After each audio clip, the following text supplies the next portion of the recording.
ஒரு 4 மாசத்துக்கு முன்னாடி சிவன் கோயிலை சுத்தி நடக்கக்கூடிய ஒரு யுத்தம் அப்படின்னு சொல்லக்கூடிய ஒரு டாபிக்கை நம்ம பதிவு பண்ணியிருந்தோம். அந்த டாபிக்ல தான் தாய்லாந்து கம்போடியாவினுடைய பிரச்சனை என்ன அப்படிங்கிறத எக்ஸ்பிளைன் பண்ணியிருந்தேன்.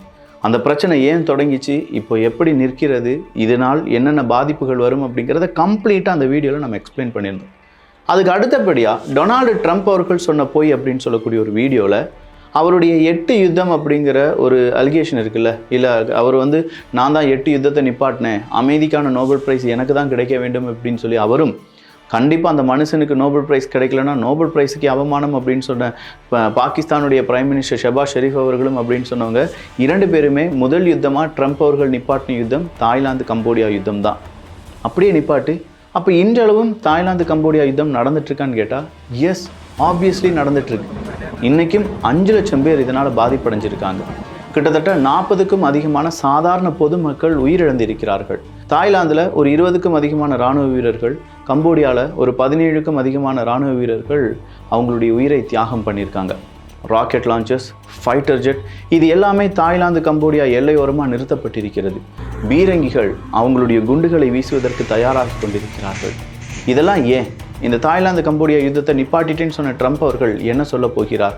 இப்போ இந்த யுத்தம் நடப்பதற்கும் 1907க்கும் என்ன சம்பந்தம்? பல கேள்விகளுடைய பதிலாகத்தான் இந்த ஒரு பதிவு இருக்க போகுது. அன்பு தமிழஞ்சங்களுக்கு தமிழ் பொக்கிஷத்தின் வணக்கங்கள்.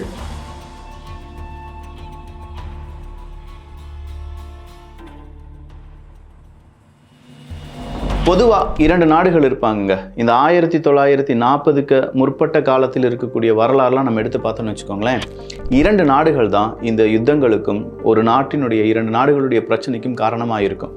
ஒன்று பிரிட்டிஷ், இன்னொன்று ஃப்ரான்ஸ், அதாவது ஃப்ரெஞ்ச் அப்படின்னு சொல்லுவாங்க. ஸோ இந்த பிரிட்டிஷ் மற்றும் ஃப்ரெஞ்ச் ரூலர்ஸ் என்ன தெரியுமா செய்வாங்க?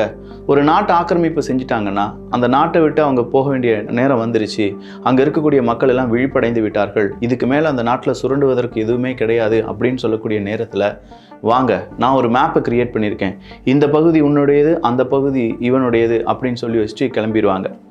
உண்மையிலேயே இந்த 2 பகுதிகள், பிரிக்கப்பட்ட பகுதிகள், எந்த டிஸ்பியூட்டும் இல்லாத ஏரியாவான்னு கேட்டால் இல்லை.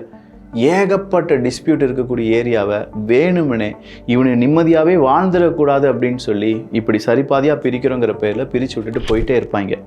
அது இந்தியா பாகிஸ்தான் பிரிவினையாக இருக்கட்டும், இல்லாட்டி வடகொரியா தென்கொரியாவாக இருக்கட்டும், இன்னும் ஏகப்பட்ட நாடுகளை நம்ம இதே மாதிரி எக்ஸாம்பிள்ஸ் சொல்லிக்கிட்டே போகலாம். அதில் ஒரு முக்கியமான எக்ஸாம்பிள் தான் இந்த தாய்லாந்து கம்போடியா பிரச்சனை. 1907வது வருடம் கரெக்டாக நம்ம அந்த வருஷத்துக்கு போய் நின்னோம்னா கம்போடியா ஃப்ரெஞ்சினுடைய ஆதிக்கத்தின் கீழ் நிற்கிறது. அப்போ கம்போடியா ஃப்ரெஞ்சினுடைய ஆதிக்கத்தின் கீழ் நிற்கும்போது, தாய்லாந்து அந்த பக்கமாக இருக்கும்போது ஃப்ரெஞ்ச் அதை விட்டு வெளியில் ஏறணும், கம்போடியா விட்டு வெளியேற வேண்டிய ஒரு சிச்சுவேஷன் வந்துருச்சு. அந்த சிச்சுவேஷனில் ஃப்ரெஞ்ச் அரசாங்கம் அதுக்கு முன்னாடி என்ன செய்கிறாங்கன்னா ஒரு மேப்பை அவங்க வெளியிடுகிறார்கள். அந்த மேப்பில் கம்போடியாவுக்கு இது சொந்தம், தாய்லாந்துக்கு இது சொந்தம் கிடையாது அப்படின்னு சொல்லி 2 பேருக்கும் இடையே சண்டை வர்ற மாதிரியான ஒரு மேப்பை டிஃபைன் பண்ணி வச்சுட்டு போயிட்டாங்க. இது நாளுக்கு நாள் பிரச்சனை ஆகிட்டு இருக்குது. தாய்லாந்து கேட்குறாங்க, அந்த ஏரியா என்னுடையது, தேவையில்லாமல் அந்த மேப்பை ஃப்ரெஞ்சுக்காரன் உனக்கு எழுதி கொடுத்துட்டான், இல்லாட்டி உனக்கு வரைஞ்சி கொடுத்துட்டான், அந்த மேப் சரியே கிடையாது, அது அக்யூரேட் கிடையாது அப்படின்னு சொல்கிறாங்க. 1962 இந்த வழக்கு அப்படிங்கிறது இன்டர்நேஷ்னல் கிரிமினல் கோர்ட் ஆஃப் ஜஸ்டிஸ்குள்ளே போகுது. அங்கே போயிட்டு வெளியே வரும்போது அதனுடைய சொவர்னிட்டி அப்படின்னு சொல்லும்போது அது முழுக்க கம்போடியாவுக்கு சொந்தம் அப்படின்னு சொல்லி அதுக்கான தீர்ப்பு வருது. அந்த தீர்ப்பை மறுக்கிறார்கள் தாய்லாந்து நாட்டை சார்ந்தவங்க. அது எங்களுடைய ஏரியா அப்படின்னு சொல்லிட்டு இருக்காங்க. இதுதான் பிரச்சனை. இந்த யுத்தம் இல்லாட்டி இந்த ஒரு எல்லை பிரச்சனை இருக்குன்னு சொல்கிறேன் பார்த்தீங்களா, இந்த எல்லையை சுற்றி நிறைய ஹிந்து கோயில்கள் இருக்குது. அதுலேயும் குறிப்பாக ஒரு சிவன் கோயில் அப்படிங்கிறது இருக்குது. இந்த சிவன் கோயிலை சுற்றி தான் இந்த பிரச்சனை நடந்துகிட்டே இருக்குது. இதுதான் பாகம் 1ல் நீங்கள் பார்த்துருப்பீங்க, 4 மாதத்துக்கு முன்னாடி போட்ட டாபிக். சரி, அப்போ திடீர்னு இந்த பிரச்சனை உருவாகிறதுக்கான காரணம் என்ன? யுத்தம் தான் நிறுத்தப்பட்டு விட்டதே அப்படின்னு சொல்லி ட்ரம்ப் அவர்கள் சொல்கிறார்ல. வெயிட் பண்ணுங்க. ஜூலை மாதத்தில் இவங்க 2 பேருக்கும் இடையே ஒரு அமைதி பேச்சுவார்த்தை நடந்துச்சு. பட் இந்த அமைதி பேச்சுவார்த்தை நடத்தினது யார் அப்படின்னு பார்த்தீங்கன்னா ட்ரம்ப் அவர்கள் கிடையாது, மலேசியா. மலேசியாவின் முன்னிலையில் தான் தாய்லாந்தும் கம்போடியாவும் என்ன செய்கிறாங்கன்னா முதல் முறையாக சண்டை வேண்டாம், சமாதானமாக போகலாம் அப்படின்னு சொல்லி 2 பேருமே சமாதானமாக போகிறதுக்கான முயற்சிகளை மேற்கொள்கிறாங்க. அவங்க 2 பேருக்குமே சமாதானம் வந்துருச்சு அப்படின்னு சொல்லும்போது தான் ஒரு கன்னிவெடி அப்படிங்கிறது வெடிக்குது. இந்த கன்னிவெடி தாய்லாந்து இராணுவ வீரர்கள் அதில் சிக்கி இறந்துடுறாங்க. அப்போ தாய்லாந்து இராணுவ வீரர்கள் சொல்கிறாங்க, இந்த கன்னிவெடி இந்த இடத்துல வர்றதுக்கான வாய்ப்பே கிடையாது. இந்த இடத்துல ஒரு கன்னிவெடி வந்துச்சுன்னா அதை கம்போடியா தான் புதுசாக கொண்டு வச்சுருக்காங்க, எனவே கம்போடியா மீது நம்ம போர் தொடுக்க வேண்டும் அப்படின்னு சொல்கிறாங்க. கம்போடியா சொல்கிறாங்க, கிடையாது, நாங்கள் அந்த இடத்துல வைக்கவே இல்லைப்பா அப்படின்னு சொல்கிறாங்க. இது ஒரு சர்ச்சையாக ஓடிட்டு இருக்கும்போது அமெரிக்காவினுடைய அதிபர் டொனால்டு ட்ரம்ப் அவர்கள் மறுபடியும் மலேசியாவை கூப்பிட்டு எப்பா ஏதோ ஒரு பிரச்சனை வந்துட்டு இருக்கு, அவனை 2 பேர் கூட நான் ட்ரேடு பண்ண மாட்டேன்னு சொல்லிடு, சமாதானமாக 2 பேரும் கையெழுத்து போட்டாங்கன்னா நான் ட்ரேடு பண்ணுவேன்னு சொல்லிடு அப்படின்னு சொல்லிட்டு ஒரு மிரட்டலை கொடுக்கிறார். தாய்லாந்து கம்போடியாட்ட மலேசியா போய் பேசுகிறாங்க. பெரிய அண்ணன் சொல்லிட்டாரு, நீங்கள் 2 பேரும் சண்டை போட்டுட்டு இருந்தீங்கன்னா உங்களுக்கான ட்ரேடு நடக்காது, பார்த்துக்கோங்க, உங்கள் வாழ்நாளில் இப்படி ஒரு சம்பவம் நடந்துச்சுன்னா உங்களுடைய எக்கானமி எல்லாமே படுத்துரும், இது தேவையில்லாத பிரச்சனை அப்படின்னு சொல்லி மலேசியாவும் 2 நாடுகளுக்கு ஒரு எச்சரிக்கை கொடுக்குறாங்க. வேறு வழியே இல்லாமல் 2 நாடுகளும் சம்மதம் தெரிவிக்கிற மாதிரி அந்த யுத்தம் ஒரு தற்காலிக நிறுத்தம் அப்படிங்கிறதுல சந்திக்கிறது. அப்போ யுத்தம் முடிவடையில் தற்காலிக யுத்தம் அப்படிங்கிறது மட்டும்தான்.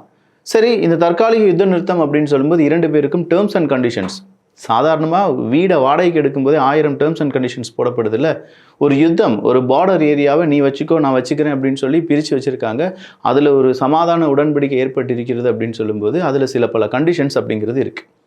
அந்த கண்டிஷன்ஸில் என்னென்னா, தாய்லாந்து கம்போடியா நாட்டை சார்ந்த சில இராணுவ வீரர்களை பிடிச்சு வச்சுருக்காங்க, கம்போடியாவும் தாய்லாந்து நாட்டை சார்ந்த சில இராணுவ வீரர்களை பிடிச்சு வச்சுருக்காங்க. கம்போடியா சொல்கிறாங்க, என் நாட்டிலேருந்து பிடித்து வைக்கப்பட்ட 16லேருந்து 19 இராணுவ வீரர்களை நீ திரும்ப கொண்டே வரலப்பா, இதுக்கு என்ன பிரச்சனை அப்படின்னு சொல்லி கேட்குறாங்க. தாய்லாந்து சொல்கிறாங்க, இல்லை எங்களுடைய இராணுவ வீரர்கள் தான் நிறைய பேர் அங்கேருந்து வர வேண்டியதாக இருக்குது, அதுக்கான லிஸ்ட் அனுப்பு அப்படின்னு சொல்லி 2 பேரும் மறுபடியும் சண்டை போட ஆரம்பிக்கிறாங்க. இப்படி சண்டை போட்டுட்டு இருக்கும்போது திடீர்னு பார்த்தா அங்கே கைகலப்பாகுது, 2 இராணுவ வீரர்கள் மாற்றி சுட்டுக்கிறாங்க. இப்படி 2 பேர் சுட்டு கொண்டது 2 நாடுகளுடைய பிரச்சனையாக மாறுது. பீரங்கிகள் வரவழைக்கப்படுகின்றன. தாய்லாந்து அந்த பக்கமாக பெரிய அவங்களுடைய வான் பாதுகாப்பு படையை களமிறக்கி இருக்கிறது. இந்த பக்கம் கம்போடியாவை எடுத்து பார்த்தீங்கன்னா ராக்கெட் லான்ச்சஸ் எல்லாத்தையுமே கொண்டு வச்சுருக்காங்க. கிட்டத்தட்ட 25-40 கிலோமீட்டர் அப்படின்னு சொல்லும்போது அந்த ராக்கெட் லான்ச்சரை வச்சு தாய்லாந்தில் இருக்கக்கூடிய பல ஏரியாக்களும் எங்களால் அழிக்க முடியும் அப்படின்னு சொல்லி கம்போடியா சொல்கிறாங்க. இப்படி ஒரு பெரிய இடியாப்ப சிக்கலாக வந்து நிற்கிறது குட்டியோண்டு பார்டர் பிரச்சனை. இந்த குட்டியோண்டு பார்டர் பிரச்சனை அப்படின்னு சொல்லும்போது ஒரு விஷயத்தை மட்டும் யோசிச்சுக்கோங்க. நிலம் வாங்குறதா இருந்தால் சுற்றி மதில் சுவர் இருக்கா, எல்கைகள் சரியாக வரையறுக்கப்பட்டிருக்கிறதா அப்படின்னு சொல்லி பார்த்து ஒரு இடம் வாங்குறது சாலச்சிறந்தது. எல்லையை பிரிக்காமல் ஒரு இடம் வாங்கிட்டீங்கன்னா இதே மாதிரி சிக்கல் உங்களுக்கும் வர வாய்ப்புகள் இருக்குது. அதுக்கு மினியேச்சர் தான் நான் சொன்ன அந்த இடம் வாங்குறது. அதுக்கு ஒரு பெரிய பிக்சர் தான் தாய்லாந்து கம்போடியாவினுடைய இந்த சிக்கல். ஐநா சபை பதறாங்க, என்னப்பா செஞ்சுட்டு இருக்கீங்க, அங்கே இருக்கக்கூடிய கோயில்கள் எல்லாமே வேர்ல்டு ஹெரிட்டேஜ் சைட் அப்படின்னு சொல்லி நாங்கள் அடையாளப்படுத்தி வச்சுருக்கோம், தேவையில்லாமல் நீங்கள் சண்டை போட்டு அந்த இடங்களுடைய ஆதி காலத்தினுடைய மிக முக்கியமான அம்சங்களை கெடுத்து விடாதீர்கள் அப்படின்னு சொல்லி ஐநா சபை ஒரு கதறாங்க. சரி, இந்த இடத்துல ஐநா சபை இப்படி சொல்லிட்டு இருக்கும்போது இந்தியா உட்பட பல நாடுகள், ஈவன் இன்னைக்கு இந்தியா கூட தாய்லாந்து கம்போடியா நாட்டுக்கு யாராவது பயணத்தை மேற்கொள்றீங்கன்னா கொஞ்சம் பார்த்துப்பா, அங்கே பிரச்சனை, நிலைமை சரியில்லை, பார்த்து உங்களுடைய ட்ராவல் பிளானை ரெடி பண்ணிக்கோங்க அப்படின்னு சொல்லி எல்லா மக்களுக்கும் அவங்களுக்கான ஒரு ஃப்ரெண்ட்லியான ஒரு அலர்ட் அப்படிங்கிறத கொடுக்குறாங்க.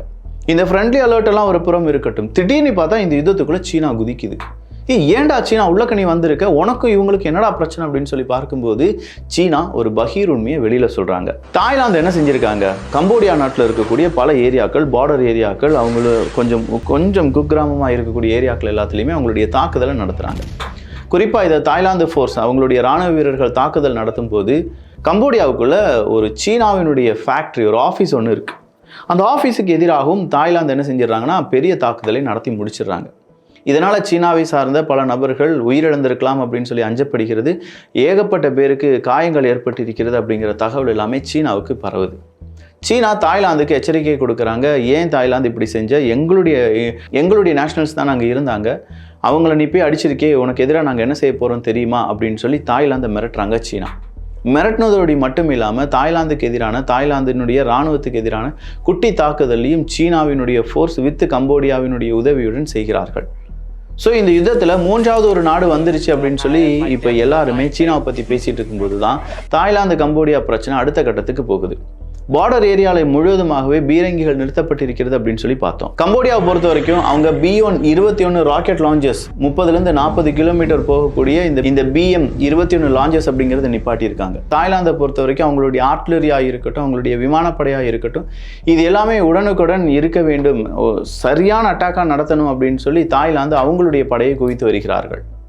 சோஃபார் இந்த யுத்தம் இப்படியே தான் நடந்துகிட்டே இருக்குது. சின்னதாக பதட்டம் நிறைந்த ஒரு பகுதியாக இருக்கக்கூடிய தாய்லாந்து கம்போடியா யுத்தத்தில் இன்னைக்கு ட்ரம்ப் அவர்கள் மறுபடியும் ஒரு சின்ன பேட்டி கொடுக்கிறார்.